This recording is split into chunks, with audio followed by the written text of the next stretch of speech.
रामपुर गांव के पास दो हवेली थी। उनमें से एक हवेली में भूत था। भूत का खौफ इतना ज्यादा था कि कोई हवेली में जाता नहीं था। हवेली का मालिक बड़ा परेशान था कि कैसे पता किया जाए कौन सी हवेली में भूत है। अगर गलत हवेली में घुस गए तो भूत मार देगा। उस हवेली में एक रात रुकने वाले को वो 1 लाख रुपए का इनाम घोषित करता है। रोहन और उसका दोस्त सोहन हवेली में जाने के लिए पहुंच जाते हैं। दोनों सामने खड़े होके हवेली को ध्यान से देखते हैं और समझ जाते हैं कि कौन सी हवेली में भूत है और दूसरी वाली हवेली में एक रात रुक के आ जाते हैं। कैसे? दोनों को बाहर से ही कैसे समझ जाता है कि कौन सी हवेली में भूत है? सोचिए और मुझे आपका आंसर कमेंट करके बताइए।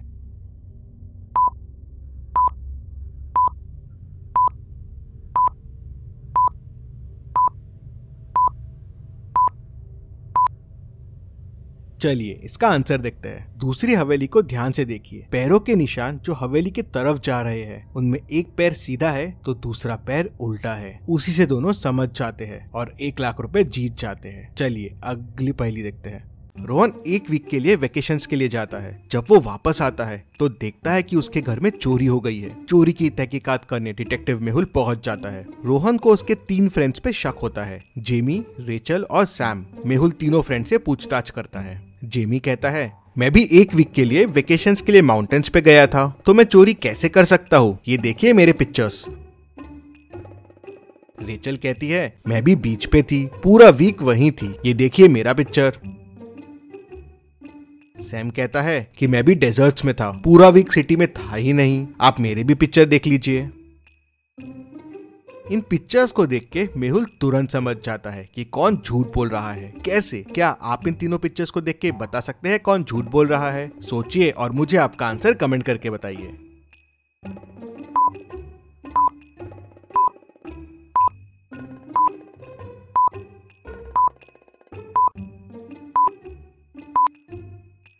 चलिए इसका आंसर देखते हैं। रेचल की फोटो को देखिए। काइट का डायरेक्शन अलग है और शिप के फ्लैग का डायरेक्शन अलग है। ऐसा कैसे पॉसिबल है? दोनों हवा के डायरेक्शन में फ्लो होंगे। वही मेहुल समझ जाता है कि ये फेक फोटो है। रेचल झूठ बोल रही है और उसे पकड़ लेता है। चलिए अगली पहेली देखते हैं। एक संडे रात को करीब 10 बजे रोहित का मर्डर हो जाता है। मर्डर की तहकीकात करने डिटेक्टिव मेहुल को बुलाते हैं। मेहुल क्राइम सीन पे पहुंचता है और जिन पे शक होता है उन्हें बुलाता है। आकाश, मैं तो पार्टी में गया था, मुझे कुछ नहीं पता है। मैंने रोहित को पार्टी के लिए पूछा था लेकिन उसने मना कर दिया। लखन, मैं शॉपिंग करने मॉल गया था, मुझे भी कुछ नहीं पता है। निखिल, मैं तो उस टाइम बर्ड वॉचिंग करने गार्डन में गया था, मैंने पूछा था रोहित को चलने के लिए, उसने मना कर दिया। तीनों की गवाही सुनने के बाद मेहुल तुरंत समझ जाता है कि खूनी कौन है। कैसे? मेहुल को कैसे समझता है? क्या आप बता सकते हैं?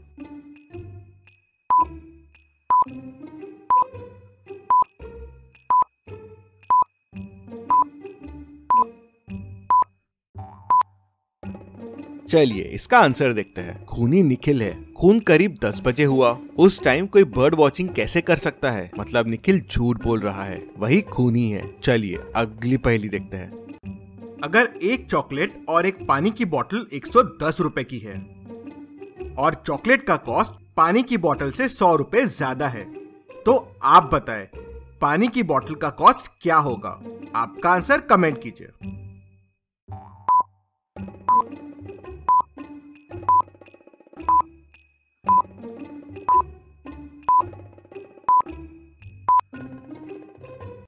चलिए इसका आंसर देखते हैं। अगर आपने आंसर 10 सोचा है तो आपका आंसर गलत है। चॉकलेट का कॉस्ट 100 रुपए ज्यादा है। अगर बोतल 10 रुपए की है तो चॉकलेट तो 90 रुपए महंगी होगी। इसको सॉल्व करने के लिए बोतल को x ले लीजिए। तो चॉकलेट क्योंकि 100 रुपए ज्यादा है तो हो जाएगा x + 100 और दोनों 110 रुपए के हैं, तो इक्वेशन हो जाएगी x + x + 100 = 110। तो 2x = 10, तो x आ जाएगा 5। मतलब बोतल हो गई 5 रुपए की और चॉकलेट हो गई 105 रुपए की। चलिए अगली पहेली देखते हैं। मुंबई की ट्रेन्स में बिना टिकट के ट्रैवल करने वाले लोग बढ़ रहे थे, तो लोगों को पकड़ने के लिए टीटी रेगुलर टिकट्स चेक करने लगे थे। एक बार रोहन ट्रेन में ट्रैवल कर रहा था और टीटी ने आके उससे टिकट पूछा, तो रोहन बोलता है कि मैंने टिकट लिया था, लेकिन सामने वाले बंदे ने खिड़की खोल दिया और हवा से मेरी टिकट खिड़की से बाहर उड़ गई। तो टीटी उससे पूछता है कि अभी सामने वाला बंदा कहाँ है? तो रोहन बोलता है कि वो पिछले वाले स्टेशन पे उतर गया। टीटी समझ जाता है कि रोहन झूठ बोल रहा है। कैसे? टीटी को कैसे समझता है कि रोहन झूठ बोल रहा है? क्या आप बता सकते हैं? क्लू वीडियो में ही है, तो आप चाहे तो वीडियो रिपीट कर सकते हैं।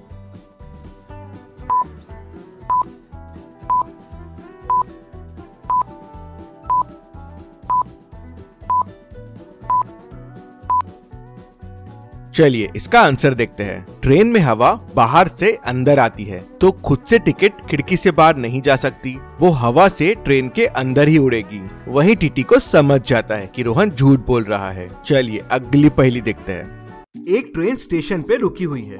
अभी उसमें कुछ पैसेंजर्स है। थोड़ी देर बाद ट्रेन चलने लगती है।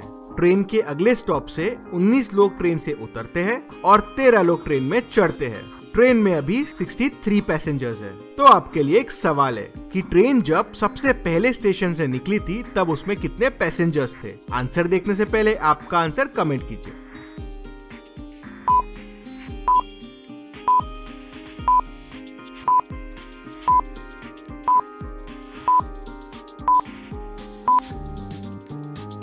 चलिए इसका आंसर देखते हैं। पहले स्टॉप पे ट्रेन में से 19 लोग उतरे और 13 लोग चढ़े, मतलब 19 - 13। 6 लोग ट्रेन में से उतरे, मतलब 6 पैसेंजर्स ट्रेन में से कम हुए। अभी 63 पैसेंजर्स है। तो जब ट्रेन स्टेशन से निकली थी तो 63 + 6 मतलब 69 पैसेंजर्स थे।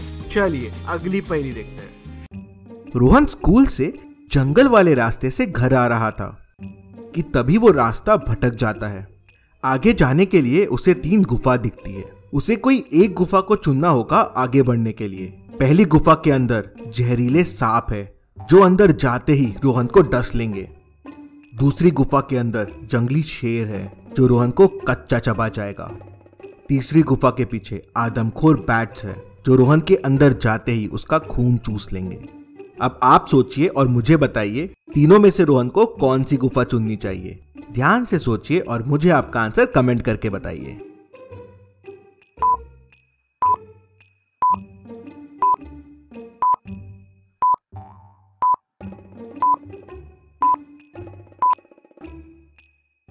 चलिए इसका आंसर देखते हैं। अगर आप ध्यान से देखेंगे तो दिन का समय है और दिन के समय में बैट्स सोते हैं, मतलब ये रास्ता रोहन के लिए सेफ रहेगा। चलिए अगली पहेली देखते हैं, लेकिन आगे बढ़ने से पहले इतनी मस्त पहेली के लिए जल्दी से वीडियो को लाइक कर दीजिए। इन दोनों पिक्चर्स को ध्यान से देखिए और मुझे बताइए इनमें कितने डिफरेंसेस हैं। मैं आपको चैलेंज करता हूँ कि आप सारे डिफरेंस पता नहीं कर पाएंगे, तो ध्यान से देखिए और आपका आंसर मुझे कमेंट करके बताइए। आप चाहे तो वीडियो को पॉज कर सकते हैं।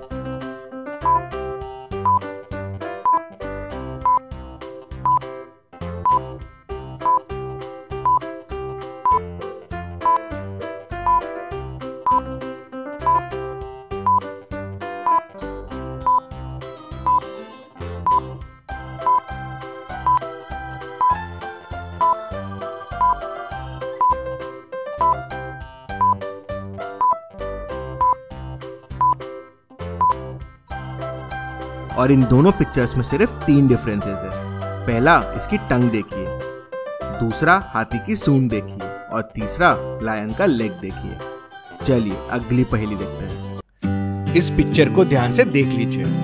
अब इन 4 शैडोज को देखिए और मुझे बताएं इस पिक्चर का असली शैडो कौन सा है।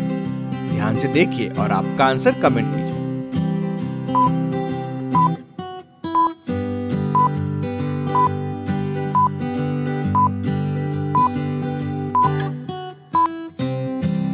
और इस पिक्चर का असली शैडो है सी। अब इस पिक्चर को ध्यान से देखिए और अब इन चारों शैडोज को देखिए और मुझे बताएं असली शैडो कौन सा है। ध्यान से देखिए और आपका आंसर कमेंट कीजिए।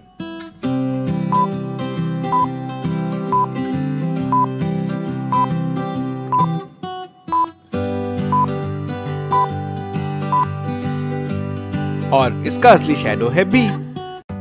इस पिक्चर को ध्यान से देखिए और मुझे बताइए बच्चे की माँ कौन सी है, ए, बी या सी। ध्यान से सोचिए और मुझे आपका आंसर कमेंट करके बताइए।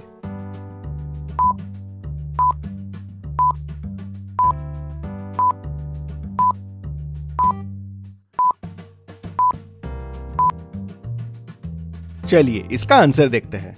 अगर आप बच्चे को देखेंगे तो बच्चा 1 या 2 साल के बीच में है। अब ए की मृत्यु 2015 में हुई, बी की 2016 में और सी की 2020 में। मतलब ए और बी को मरे 3-4 साल के ऊपर हो गया है, तो ये तो मम्मी हो नहीं सकती, मतलब मम्मी सी है। ऐसी और पहेलियों के लिए चैनल को सब्सक्राइब करके बेल आइकन प्रेस कर दीजिए। Thank you.